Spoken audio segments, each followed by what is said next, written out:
नमस्कार दोस्तों, न्यूज डंका हिंदी में आप सभी का स्वागत है। राहुल गांधी की लोकसभा की सदस्यता जाने के बाद लगभग सभी दल उनका समर्थन किया है। ये दल बीजेपी को कोसते नजर आ रहे हैं। जिस कांग्रेस को दिल्ली के सीएम अरविंद केजरीवाल अछूत मानते थे, अब उसी कांग्रेस के समर्थन में उतर आए हैं। इसी तरह कुछ समय पहले डंके की चोट पर 2024 में लोकसभा का चुनाव अकेले दम पर लड़ने का ऐलान कर चुकी ममता बनर्जी अब कांग्रेस के खेमे में जाती हुई नजर आ रही हैं। इनके साथ ही अखिलेश यादव भी राहुल गांधी की सदस्यता रद्द होने पर लोकतंत्र का रोना रोया है। लगभग देश की सभी पार्टियां राहुल के समर्थन में उतरी हैं। उत्तर प्रदेश की बहुजन समाज पार्टी की मुखिया मायावती ने भी अपना बयान जारी किया है, पर वे कांग्रेस के समर्थन के बजाय उसे कोसती नजर आई। बहरहाल पहले उन लोगों के बारे में बात करना जरूरी है जो कभी राहुल गांधी या कांग्रेस के साथ नहीं जाना चाह रहे थे, लेकिन अब वे दल राहुल के समर्थन में काला कपड़ा पहनकर संसद चले जा रहे हैं, जिसमें टीएमसी के नेता भी शामिल हैं। टीएमसी नेताओं की बात करना पहले इसलिए जरूरी हो गया है क्योंकि राहुल गांधी के बाद टीएमसी मुखिया ममता बनर्जी सबसे पहले लोकसभा चुनाव की तैयारी कर रही थी। मैंने अपनी पिछली वीडियो में इस संबंध में विस्तार से जानकारी दी है। ममता बनर्जी एक ऐसी नेता हैं जो अपने अहम के आगे पीएम मोदी को भी अनदेखी करती रही हैं, बल्कि वे कांग्रेस और उसके नेताओं से भी पंगा ले चुकी हैं। एक बार जब ममता बनर्जी दिल्ली की किसी मीटिंग में पहुंची थी, तब उनसे पूछा गया था कि क्या वे सोनिया गांधी से मिलेंगी। इस पर ममता बनर्जी ने बड़ा तीखा बयान दिया था। उन्होंने कहा था कि सोनिया गांधी से मिलना क्या जरूरी है?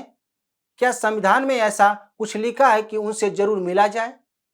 पर आज टीएमसी नेताओं का कांग्रेस का समर्थन करना मजबूरी है या रणनीति? यह बड़ा अहम सवाल हो गया है। जिस तरह से ममता बनर्जी ने इस दौरान माहौल बनाया है, उससे हर तरफ संदेह और आशंका घेरे हुए है। ऐसे में अभी तक ममता ने लोकसभा चुनाव के लिए अपना पत्ता नहीं खोला है। राहुल कांड के बाद ममता ने अभी तक साफ नहीं किया है कि वे अकेले चुनाव लड़ेंगे कि कांग्रेस के साथ जाएंगे, पर वे राहुल गांधी का समर्थन कर रही हैं।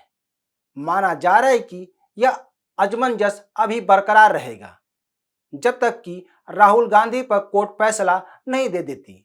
ममता बनर्जी की तरह ही दिल्ली के सीएम अरविंद केजरीवाल भी पीएम का सपना अन्ना हजारे आंदोलन से देख रहे हैं। उस समय से लेकर 2 लोकसभा चुनाव तक हो चुके हैं। अब केजरीवाल के हाथ में कोई कामयाबी नहीं लगी है। बताया जा रहा है कि आम आदमी पार्टी 11 राज्यों में 11 भाषाओं में पीएम मोदी के खिलाफ पोस्टर वार के जरिए चुनाव अभियान शुरू करेगी। इसकी शुरुआत आज यानी कि 30 मार्च से शुरू हो गई है। अब यहां केजरीवाल भी राहुल का समर्थन कर रहे हैं, लेकिन अकेले 11 राज्यों में पीएम मोदी के खिलाफ अभियान की शुरुआत कर दी है। इस पोस्टर में भी मोदी हटाओ देश बचाओ लिखा हुआ है। गौरतलब है कि पिछले दिनों दिल्ली में एक पोस्टर जारी किया गया था। इस पोस्टर में लिखा था मोदी हटाओ देश बचाओ। इसके बाद इस पोस्टर के खिलाफ दिल्ली पुलिस ने कार्रवाई करते हुए 100 एफआईआर दर्ज किया था। यह कार्रवाई इसलिए की गई थी कि पोस्टर को जारी करने वाले व्यक्ति या मुद्रक का नाम इस पर नहीं था। अब केजरीवाल राहुल के समर्थन में लोकतंत्र बचाने में लगे हैं, लेकिन क्या केजरीवाल इतनी आसानी से अपनी महत्वाकांक्षा की आहुति दे देंगे, जब उनके पास विपक्ष का चेहरा बनने के लिए एक सुनहरा मौका है? यही वजह है कि केजरीवाल G8 यानी कि गैर कांग्रेसी और गैर बीजेपी मुख्यमंत्रियों की पिछले 19 तारीख को बैठक बुलाई थी, जो नहीं हो पाई। सवाल यह है कि क्या ममता बनर्जी और केजरीवाल स्वार्थ की तिरंजलि देकर विपक्ष के साथ आएंगे? यह कहना मुश्किल है। ये दोनों नेता 2 रास्ते पर चल रहे हैं। अगर सीधी बात कही जाए तो राहुल गांधी कोई मुद्दा नहीं है। यह सभी नेता जानते हैं कि राहुल गांधी को उनकी गलती की सजा मिली है और यह सरकार ने नहीं बल्कि कोर्ट का फैसला है। यही वजह है कि कांग्रेस ने राहुल गांधी की लोकसभा सदस्यता रद्द होने पर कुछ भी बोलने से बच रहे हैं, लेकिन मामले को भटकाने के लिए अडानी का मुद्दा लाकर खड़ा कर दिया गया है। याद है, राहुल के समर्थन में खड़े होने वाले दल बार बार लोकतंत्र की बात कर रहे हैं, लेकिन कोर्ट के निर्णय पर कोई बात करने को तैयार नहीं है। यह बात केजरीवाल, ममता बनर्जी भी जानती हैं, या यूं कहा जा सकता है कि पूरा विपक्ष जानता है कि हकीकत क्या है। ममता बनर्जी अकेले मोर्चा निकाल रही हैं। ऐसा क्यों? यह सिर्फ विपक्षी दलों का छलावा खुद के लिए ही नहीं बल्कि राहुल गांधी के लिए भी गुमराह करने वाला है। लोकतंत्र की बात करने अकेले राजनीति क्यों कर रहे हैं? सवाल यह है कि जब विपक्ष राहुल का समर्थन कर रहा है तो अपनी डफली अपना राग क्यों अलाप रहा है? क्या राहुल गांधी की सदस्यता जाने पर सभी विपक्षी घड़ियालू आंसू बहा रहे हैं? अगर सही मायने में यह दल राहुल गांधी के समर्थन में है तो अपना स्वार्थ क्यों नहीं छोड़ रहे? कहने का मतलब साफ है, हर दल अपना नफा नुकसान देख रहा है। कहा जा सकता है कि ममता, केजरीवाल, केसीआर, अखिलेश यादव सब अपने अपने बनाए रणनीति पर चल रहे हैं। यह भी साफ है कि अगर विपक्षी एकता बन भी जाती है तो पीएम चेहरा को लेकर रारछिनी तय है। तो दोस्तों, ये वे नेता हैं जो शेर की तरह अपने शिकार के लिए नजरें गड़ाए हुए हैं। कुछ ऐसे ही नेता हैं जो महत्वाकांक्षी तो हैं, लेकिन जनाधार और समर्थन से दो चार हो रहे हैं।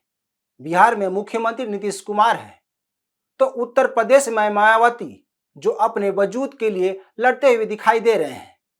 मायावती ने तो राहुल गांधी की सदस्यता रद्द होने पर कांग्रेस को लताड़ लगाई।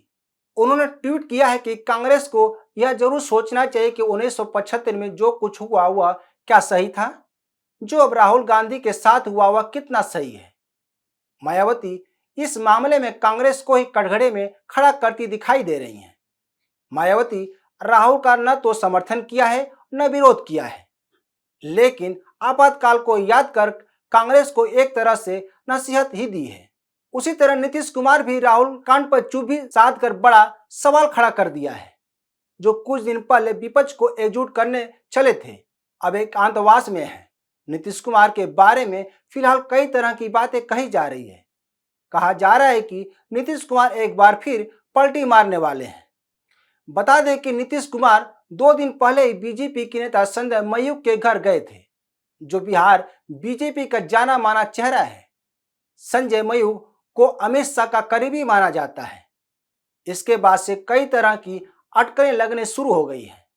बड़ा राजनीति की पिच पर कई खिलाड़ी हैं, लेकिन अभी वर्तमान समय में पीएम मोदी के सामने कौन नेता बॉलिंग करेगा यह देखना बड़ा दिलचस्प होगा। सभी नेताओं की अपनी महत्वाकांक्षा, मजबूरी और भविष्य है। ये नेता सही मौके की तलाश में है, लेकिन क्या ये नेता जनता की नब्ज को समझ रहे हैं? क्या ये नेता जनता के मुद्दे उठाकर सड़क पर उतर रहे हैं? विपक्ष जनता से उस नेता के खिलाफ जाने को कह रहा है जो कई दशकों के बाद उनमें अपना चेहरा दिखाई दे रहा है। तो क्या विपक्ष पीएम मोदी के खिलाफ कोई चेहरा ढूंढ पाएगा? यह तो आने वाला समय ही बताएगा। फिलहाल के लिए बस इतना ही। तो दोस्तों, इस वीडियो को शेयर, लाइक और कमेंट जरूर करें। ताज़ा खबरों के लिए न्यू डंका ऐप को डाउनलोड करें। हमारे यूट्यूब चैनल को सब्सक्राइब करें। धन्यवाद।